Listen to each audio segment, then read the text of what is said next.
بسم اللہ الرحمن الرحیم نحمده ونصلی علی رسوله الکریم اما بعد اعوذ باللہ من الشیطان الرجیم بسم اللہ الرحمن الرحیم وَأَنْكِحُوا الْأَيَامَ مِنْكُمْ وَالصَّالِحِينَ مِنْ عِبَادِكُمْ وَإِمَائِكُمْ إِنْ يَكُونُوا فُقَرَاءَ يُغْنِهِمُ اللَّهُ مِنْ فَضْلِهِ وَاللَّهُ وَاسِعٌ عَلِيمٌ صدق اللہ مولانا العظیم۔ مکرم و محترم میرے دینی بھائیوں، دوستوں، بزرگوں، نکاح اسلام میں ایک عبادت کی حیثیت رکھنے والی چیز ہے۔ ہماری کتابوں میں لکھا ہے کہ کوئی آدمی تنہا 2 رکعت نماز پڑھے، اس کے مقابلے میں نکاح کی مجلس میں شرکت کرے، یہ زیادہ افضل ہے، چونکہ یہ ایک اجتماعی عمل ہے۔ اور میں اور آپ اندازہ نہیں لگا سکتے نکاح کے رشتے میں بندھ جانے کی وجہ سے دنیا سے کتنے فسادات کا صفایا ہو جاتا ہے۔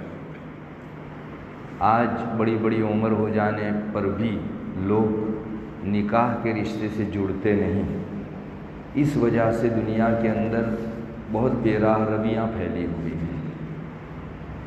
غیر مسلم طاقتیں، اسلام دشمن طاقتیں تو چاہتی ہی ہیں کہ دنیا کے اندر بے حیائی عام ہو، فحاشی عام ہو۔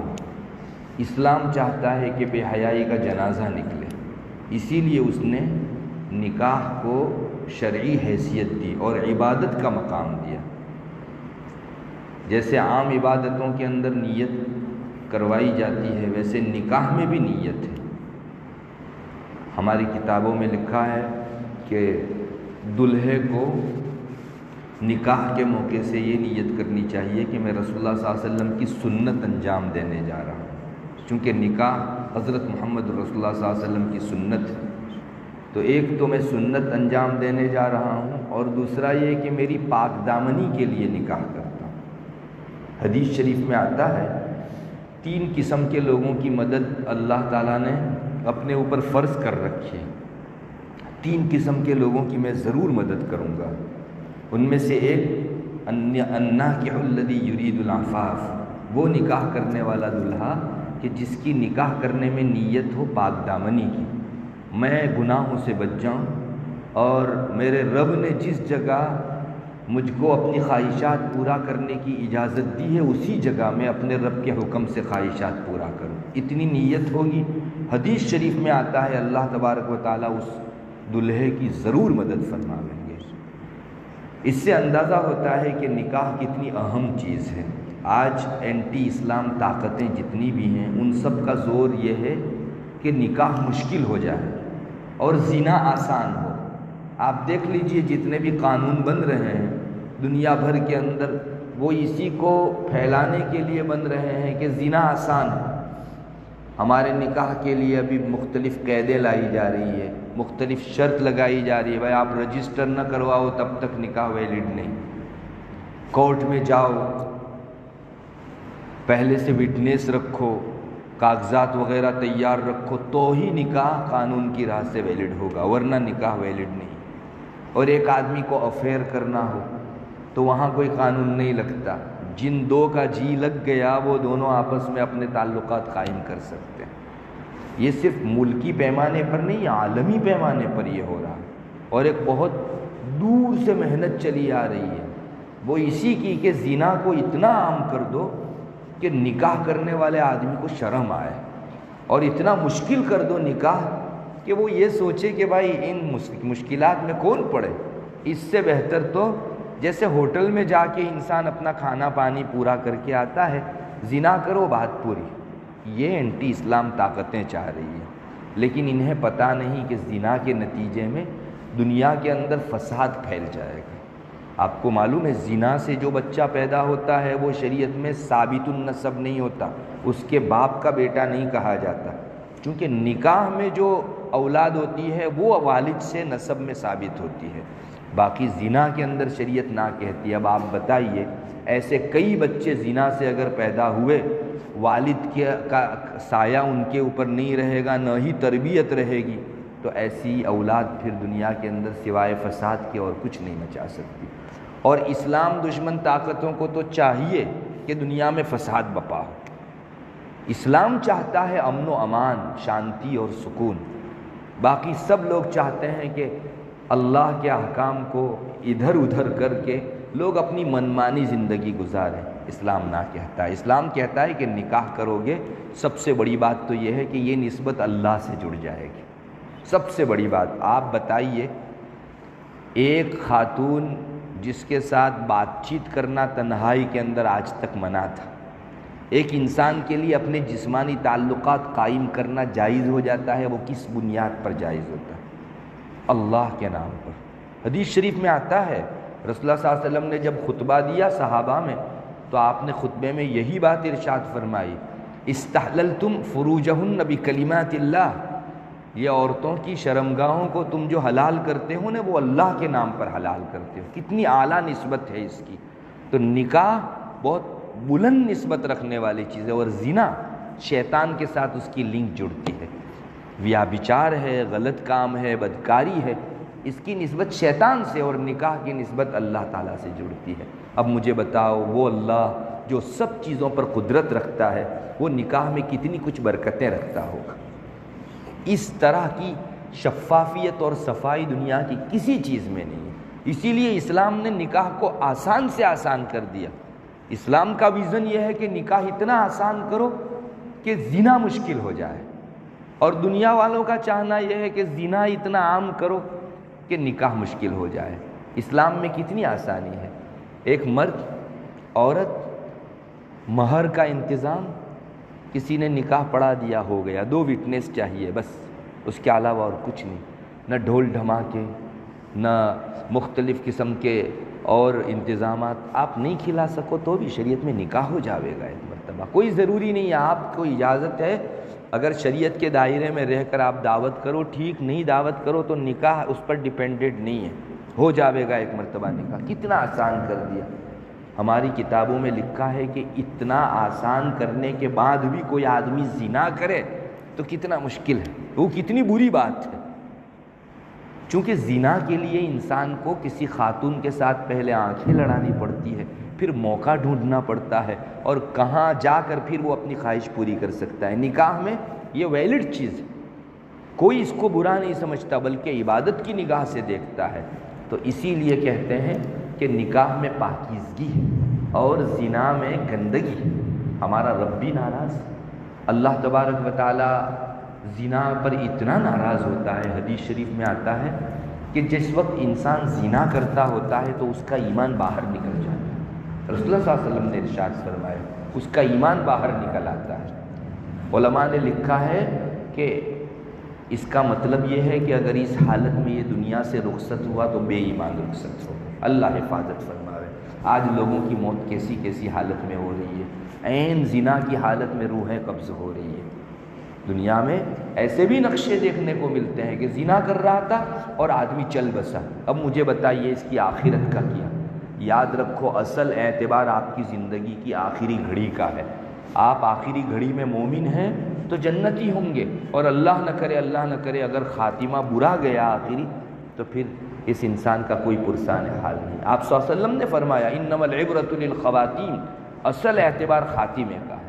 تو لوگ ایسی حالت میں مر رہے ہیں، اور دنیا تو چاہ ہی رہی ہے کہ ہماری طرح سارے لوگ بھی ایمان اس دنیا سے رخصت ہوں۔ اللہ چاہتا ہے کہ نہیں، میرے نام سے تم دنیا میں آئے، میرے نام سے تم جڑے، تو یہاں سے جاؤ بھی میرے نام کے اوپر۔ اس لیے نکاح کی اپنی برکتیں ہیں، اور نکاح کی برکتیں اتنی ہیں۔ میں نے ابھی جو آپ کے سامنے آیت کریمہ پڑھی، اس میں ہمارا رب کیا کہتا ہے؟ جن کی شادی نہیں ہوئی ہے ایسے بے بیاہوں کو شادی کرا دو۔ جن کی شادیاں نہیں ہوئی ہیں ایسے بے بیاہ لوگوں کو شادی کرا دو۔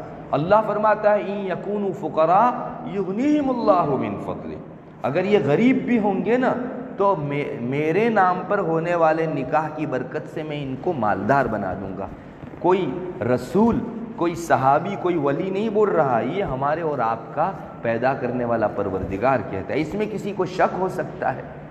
اسی لیے کہتے ہیں کہ بہت سارے لوگوں کی زندگیوں میں آج تک فقر و فاقہ تھا، لیکن جو ہی نکاح ہوا اللہ تبارک و تعالیٰ نے مالداری اور بہترین خوشحالی شروع فرما دی ان کے اندر۔ ہمارا رب کہتا ہے یکون فقراء یغنیہم اللہ من فضلہ۔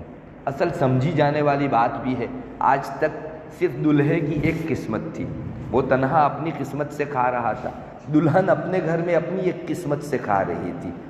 تو کسی کی قسمت میں کبھی کم لکھا ہو، کسی میں زیادہ لکھا رہتا ہے۔ جب دو قسمتیں ملتی ہیں، دونوں تقدیریں آپس میں جمع ہوتی ہے تو وہ کھانا پور ہو جاتا ہے۔ جو خلا اور کھائی رہتی ہے، دو قسمتوں سے وہ پور ہو جاتی ہے، تو غریبی بھی مالداری میں بدل جاتی ہے۔ اسی لیے شریعت کہتی ہے کہ بنیادی خرچوں کا انتظام ہو جائے تو جلدی سے نکاح پڑھ لو۔ اللہ آپ کے گھر کا، آپ کی ساری چیزوں کا انتظام کرے گا، اور دنیا کیا چاہتی ہے؟ نہیں، پہلے سارے انتظامات کرو اور تب جا کے نکاح کرو۔ ارے بھائی، آپ گھر کا انتظام کرنے جائیں گے، یعنی میرا سیپریٹ گھر ہو اور کنسٹرکشن بھی میرا ہو، خرچہ بھی میرا ہو اور میرا ہی گھر ہو، تو اس کے لیے 12-13 سال کا انتظار، اور اتنے عرصے میں اللہ نہ کرے جوانی کے جوش میں لڑکا یا لڑکی کچھ غلط اقدام کر گزرے تو اس کا ذمہ دار کون؟ شریعت کہتی ہے نہیں، ہم ذمہ دار ہیں۔ اللہ فرماتا ہے تمہاری روزی کل تک ہم نے دی ہے، آئندہ بھی ہم ہی ذمہ دار ہیں۔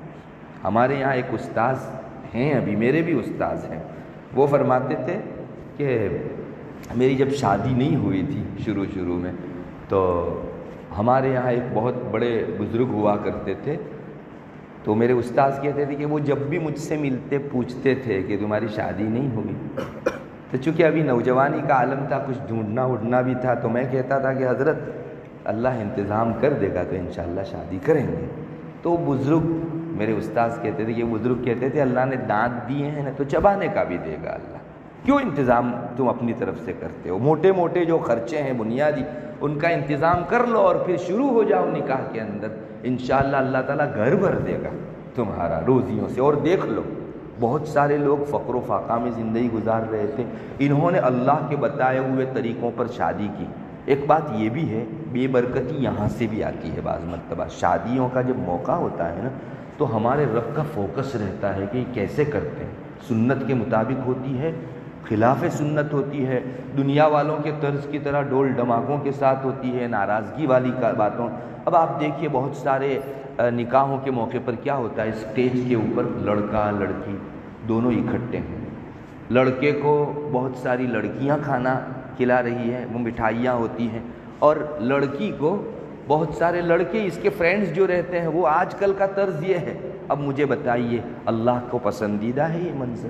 اس نے نامحرموں کے ساتھ اس طرح خلط ملط کرنے کو منع کیا تو ہمارا رب اس سے ناراض ہو جاتا ہے۔ تو بعض مرتبہ اللہ کی طرف سے برسنے والی برکتیں جو ہیں وہ ہماری کوتاہیوں کی وجہ سے رک جاتی، نیچے نہیں آ پاتی۔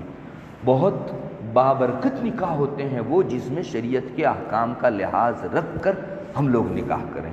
اب بہت زیادہ خرچہ اگر کسی نے کر لیا تو فضول خرچی بعض مرتبہ ہو جاتی ہے۔ رب تعالیٰ فضول خرچی سے ناراض ہو، حرام ہے فضول خرچی کرنا، حرام ہے اسلام کے اندر۔ اسراف حرام یعنی بڑے درجے کا گناہ، بڑے درجے کا گناہ یعنی وہ اگر ہمارے دل پر داغ لگ جائے تو 7 سمندر نہیں دھو سکتے اس کو، توبہ ہی دھو سکتی ہے۔ تو بہت سمجھ لینے کی ضرورت ہے۔ نکاح یعنی برکتوں کا خزانہ، اللہ کی طرف سے آنی ہی آنی ہے برکت۔ اس نے کہہ دیا، اللہ اپنے وعدے میں جھوٹا نہیں ہے۔ میں اور آپ آگے پیچھے کر سکتے ہیں، اللہ تو سب سے زیادہ سچے وعدے والا۔ پھر بھی نکاح کرنے کے بعد اگر بعض مرتبہ برکت نہ دکھے تو ہم کو تھوڑا سا پیچھے دیکھنا چاہیے کہ اللہ کی ناراضگی کا کوئی کام تو نہیں ہو گیا۔ یقیناً اللہ کے بتائے ہوئے ٹریک کے مطابق نکاح ہوگا نا تو اس کا وعدہ بہت سچ ہے، تم غریب ہوں گے ہم مالدار بنا دیں گے۔ اس کا ایگزیکٹ ترجمہ کر رہا ہوں، یکونوا فقراء یغنیہم اللہ من فضلہ۔ اگر یہ لوگ نکاح سے پہلے غریب بھی ہوں گے تو ہم نکاح کی برکت سے ان میں مالداری پیدا کر دیں گے، خوشحالی دے دیں گے۔ کل کو بہت کچھ کماتا تھا، سارے پیسے ختم ہو جاتے تھے اور ضرورتیں کھڑی کی کھڑی رہتی تھی۔ آج کیا ہونے لگا، کمانے میں جتنا بھی آئے ہماری ساری ضرورتیں پوری اور پیسہ بچ جا رہا ہے، اسی کو برکت کہا جاتا ہے۔ لوگ آج کوانٹیٹی کو بہت دیکھتے ہیں، کوالٹی کو نہیں دیکھتے۔ آپ کے پاس آیا ہوا پیسہ اگر حلال کوالٹی کا ہے تو وہ برکت والا ہوگا، ساری ضرورتیں بھی اسی پیسے سے پوری ہوگی اور آپ کے پاس بیلنس بھی رہ جائے گا۔ اور اگر پیسہ آیا بہت لیکن اللہ کی ناراضگی کے راستے سے آیا تو پھر کوانٹٹی بہت ہے لیکن یہ بیماری فلاں ضرورت ان سب میں خرچ ہو گئے، ضرورتیں کھڑی کی کھڑی اور بڑی کوانٹٹی والی پوری تنخواہ ختم. اس کو بے برکتی کہا جاتا ہے. ضرورت اس کی ہے کہ ہم لوگ نکاح اللہ تبارک و تعالیٰ کے بتائے ہوئے سیدھے سادے راستے سے کریں. دیکھو نکاح سنت ہے اور نکاح سنت کے طریقے پر ادا ہو یہ ایک دوسری چیز ہے. جیسے ہم لوگ ظہر سے پہلے 4 رکعت پڑھتے ہیں کہ نہیں، ظہر کی فرض نماز 4 ہے، اس سے پہلے 4 رکعت سنت مؤکدہ ہے. وہ 4 رکعت سنت تو ہے ہی لیکن چاروں رکعت کو سنت کے مطابق پڑھنا ہے. اللہ کے رسول صلی اللہ علیہ وسلم نے کیسے پڑھی تھی ویسی نماز پڑھنی ہے. اگر 4 رکعت سنت پڑھی لیکن سنت کے طریقے سے نہیں پڑھی، آپ صلی اللہ علیہ وسلم جیسے پڑھتے تھے ویسے نہیں پڑھی، تو ایک سنت تو ہم نے ادا کی لیکن اس سنت کو سنت کے طریقے سے ادا کرنا تھا وہ نہیں کیا ہم نے. ویسے نکاح سنت ہے، اس کا طریقہ اگر سنت والا ہوگا تو 2 سنتیں جمع ہو کر برکت والی ہوگی، اور اگر صرف نکاح پڑھا ایک سنت ادا ہوئی، طریقہ ہم نے اپنایا خلاف سنت، تو پھر اللہ اس سے ناراض ہو جاتا ہے. میرے بھائیوں آپ یقین جانو اسلام نے نکاح کو آسان بھی کر دیا ہے اور پاکیزہ بھی بہت بنایا ہے. ہمارے نکاح میں دوسروں کی رسموں کو جاری کرنے کی وجہ سے آج دوسروں کی نگاہیں ہمارے نکاح پر لگی ہوئی ہیں. ابھی جو UCC کا قانون آ رہا ہے آپ جان رہے ہوں گے، جس میں تمہارے مسجد میں پڑھائے ہوئے نکاح ویلڈ نہیں، تم کو کورٹ میں جانا ہے جج کے سامنے، چاہے غیر مسلم وٹنس کے ساتھ آپ نے نکاح پڑھایا ہو وہ ویلڈ، چونکہ وہاں لکھ لیا گیا تو وہ آپ کو سرٹیفکیٹ دے دے گا. ہمارے ہاتھ سے کتنی بڑی نعمت چھینی جا رہی ہے. جب سے ہندوستان آزاد ہوا الحمدللہ مسجد وہیں میں نکاح ہو، مولوی ملا ہی پڑھا رہے ہیں اور علماء کے درمیان یہ مسلمانوں کا مجمع بیٹھتا ہے اور نکاح پڑھاتا ہے اور پڑھتے ہیں اور ویلڈ ہوتا ہے. حکومت میں کہہ دیا کہ جی ہمارا نکاح ہو گیا. آج کے بعد اللہ نہ لاوے ایسے قانون کو، مصیبت کھڑی ہو جائے گی. تو یہ قانون جو آتے ہیں نا کہتے ہیں کہ اللہ کی مار کی طور پر آتے ہیں، اللہ کی مار کی شکل میں آتے ہیں. ہم اگر رعایت نہیں رکھیں گے اللہ تعالیٰ کے احکام کی تو اللہ دوسری جگہ سے پھر جو ہے ایسے احکام جاری کر دے گا کہ ہم اس کو برداشت نہیں کر سکیں گے.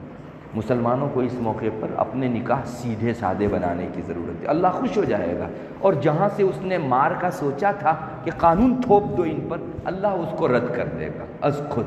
ہم جتنی تقریریں کریں، بیان کریں، لوگوں کو سمجھائیں، اس سے زبردست بہتر کام یہ ہے کہ ہم اپنے عمل کو درست کر لیں. ہمارے نکاح سادہ ہوا کریں. انشاءاللہ ایک مرتبہ اگر یہ سادگی بھرے نکاح مسلمانوں میں شروع ہوئے اللہ خوش ہو جائے گا اور اس نے جو ناراضگی کے اندر قانون تھوپنے کا ایک فیصلہ کیا ہے وہ ٹال دے گا اللہ تبارک و تعالیٰ. تو میرے بھائیوں ضرورت اس کی ہے کہ ایسے سادے نکاح ہوا کرے. سنت نکاح یہی ہے مسجد میں ہو. اب ہمارے مسلمانوں کے درمیان بڑے بڑے شامیانوں کے اندر نکاح ہو جائے گا، نکاح منع نہیں ہے، ہو جائے گا وہاں بھی، لیکن کتنا اچھا ہے مسجد کے اندر اللہ کے گھر میں اللہ کی نسبت پر ایک مسلمان مرد ایک مسلمان خاتون کے ساتھ جڑ رہا ہے. تو کتنی بہترین فضا ہے، کتنا اچھا نقشہ ہے. مسلمان اگر ان کو اپنا لیں آپ یقین جانیں انشاءاللہ ایک بہترین شکل مسلمانوں کے اندر پیدا ہو جائے گی. اور یہی نکاح اپنی پوری پاکیزگی کے ساتھ ان لوگوں کی آنکھوں کو بھی خیرہ کر دے گا جو اسلام میں ہی نہیں ہے سرے سے. آج ہمارے کرتوتوں کی وجہ سے اسلام بدنام ہو رہا ہے.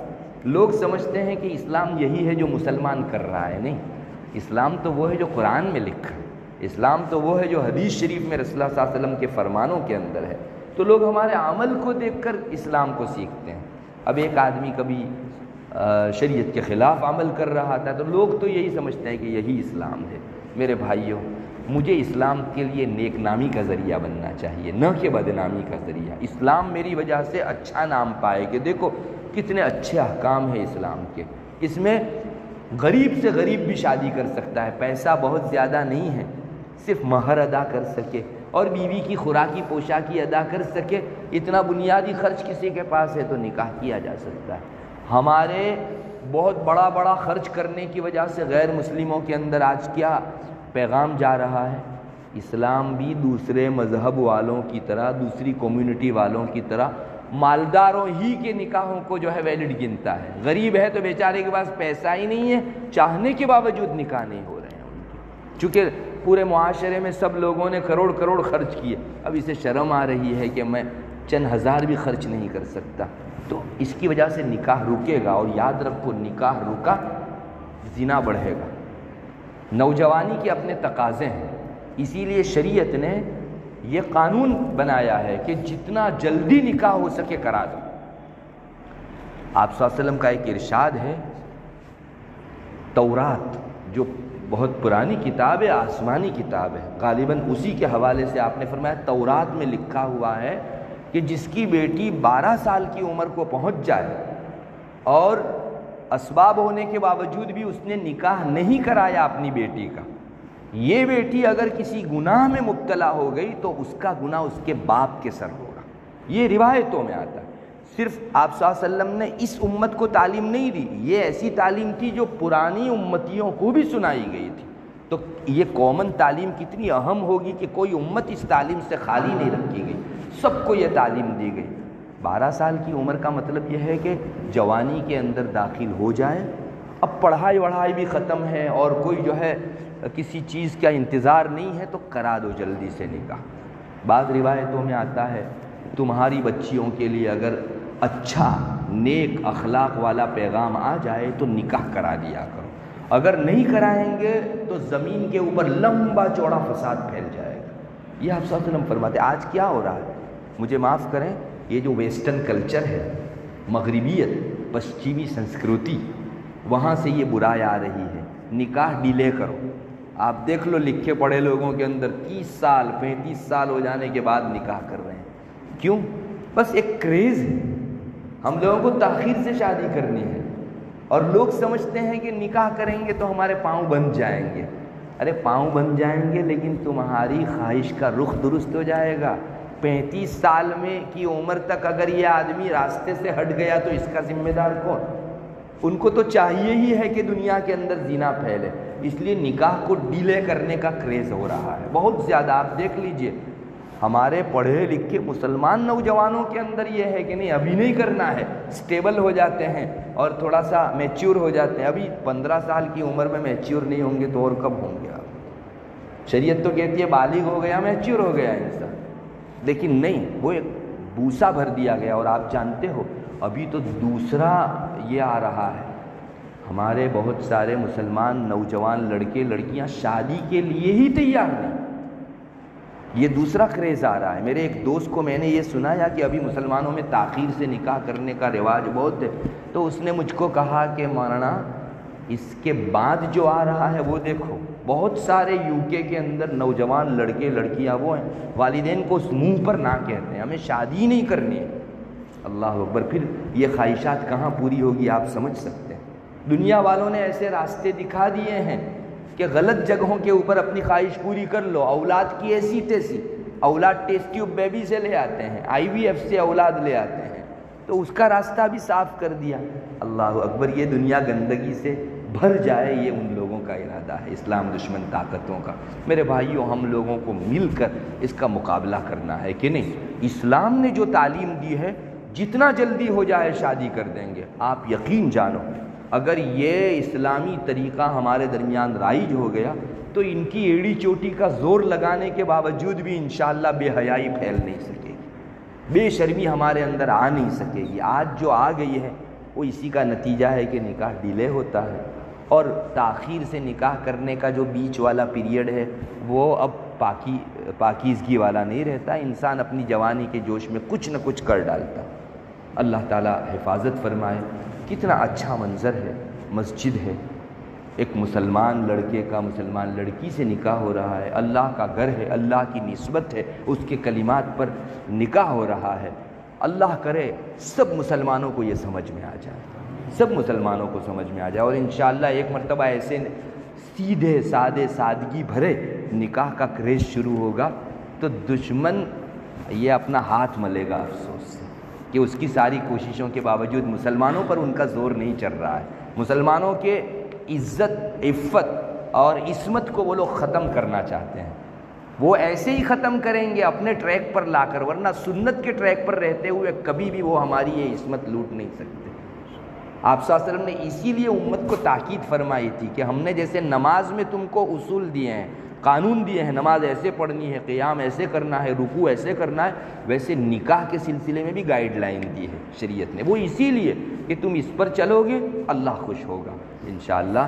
ہم اس نکاح میں بھی امید رکھتے ہیں اللہ تعالیٰ سے کہ خوب برکتوں سے بھر دے اور مسلمانوں کو اس کی توفیق عطا فرماوے کہ وہ ویسٹرن کلچر کے بہاوے میں نہ آتے ہوئے، مغربیت اور پسچمی سنسکرتی کو نہ اپناتے ہوئے اسلامی طریقوں سے نکاح کیا کریں۔ اللہ تعالیٰ مجھے بھی توفیق بخشے اور پورے امتیوں کو اس ڈگر کے اوپر لا دے۔ وآخر دعوانا الحمدللہ۔